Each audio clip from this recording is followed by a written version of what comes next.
So hello everyone, आज का हमारा क्वेश्चन है, देखते हैं। ये चैप्टर है सॉल्यूशन से आइडेंटिफाई द करेक्ट स्टेटमेंट्स। आपको बताने से कौन सा स्टेटमेंट क्या होगा, करेक्ट होगा। पहला क्वेश्चन क्या है, पहला ऑप्शन क्या है, sorry, the molality of the 2.5 gram ethanoic acid in the 75 gram of the benzene solution is, आपको मोलिलिटी उसने देके रखी हुई है। तो सॉल्व करते हैं, क्वेश्चन कैसा होगा। मुझे यहाँ पर पता होना चाहिए फॉर्मूला ऑफ द मोलिलिटी। क्या होता है फॉर्मूला?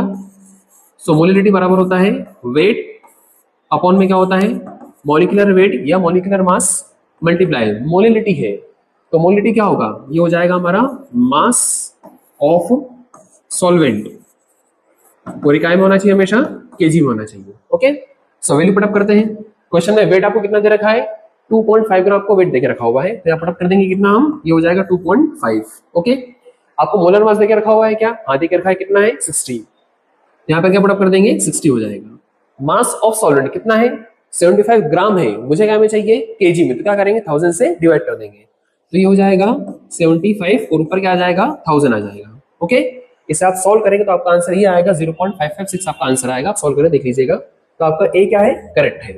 आगे बढ़ते हैं किस पर, बी ऑप्शन पर। The molarity of the solution containing 5 gram of NaOH इन 40 ग्राम को मोलर मास देकर रखा हुआ है और उसकी मोलरिटी कितनी है, 0.278 है, तो ये भी इससे होगा। वापस से वैल्यू पुट अप करते हैं। मोलरिटी फॉर्मूला क्या होता है, मैं लिखता हूं वापस से यहाँ पर, इसका फॉर्मूला हो जाएगा वेट अपॉन में क्या हो जाएगा, molecular weight multiply volume of solution. क्या में होना चाहिए, लीटर में होना चाहिए। ओके, वैल्यू पुट अप करते हैं। कितना वेट देकर रखा हुआ है, 5 ग्राम, तो पुट अप कर देंगे 5 ग्राम। NaOH का मोलर मास कितना होता है, 40, आपको क्वेश्चन में देके रखा हुआ है, तो ये कितना हो जाएगा 40। कितने में डिसॉल्व करा, आ गया 450 ml। क्या करेंगे 1000 से डिवाइड कर देंगे, तो हो जाएगा 450। ओके, और ऊपर क्या आ जाएगा 1000 हो जाएगा। इसको आप सॉल्व करना, आपका आंसर ही आएगा 0.278 मोलर हो जाएगा। मतलब ये भी ऑप्शन क्या है, सही है। आगे बढ़ते हैं। थर्ड क्या बोल रहा है, aquatic animals are more comfortable in the cold water. ये क्वेश्चन आपका related to significance of the Henry's law. Okay, अगर टेम्परेचर ज्यादा होता है तो गैसेस क्या होती है, कम डिसॉल्व होती हैं, और टेम्परेचर कम है तो गैसेस ज्यादा डिसॉल्व होती हैं। It means aquatic animals are more comfortable in the cold water due to the presence of high amount of oxygen gas.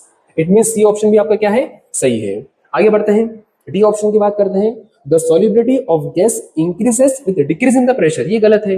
Henry law क्या बोल रहा है, अगर प्रेशर इंक्रीज करेंगे तो गैस का मास ज्यादा डिसॉल्व हो जाएगा, और ये क्या बोल रहा है, तो डिक्रीज बोल रहा है। मतलब डी ऑप्शन आपका क्या है, ऐसे गलत है। एक और ऑप्शन आपको यहाँ पर देके रखा हुआ है, for a binary mixture A and B the number of moles of A and B are N and NB। तो आपको बताया ना मोल फ्रैक्शन का फॉर्मूला क्या होगा। अब सुनिए, यहाँ पर इसने बोला मोल फ्रैक्शन ऑफ B, तो मोल फ्रैक्शन ऑफ B का फॉर्मूला होता है NB अपॉन में Na plus NB। Mole fraction क्या होता है, इट इज द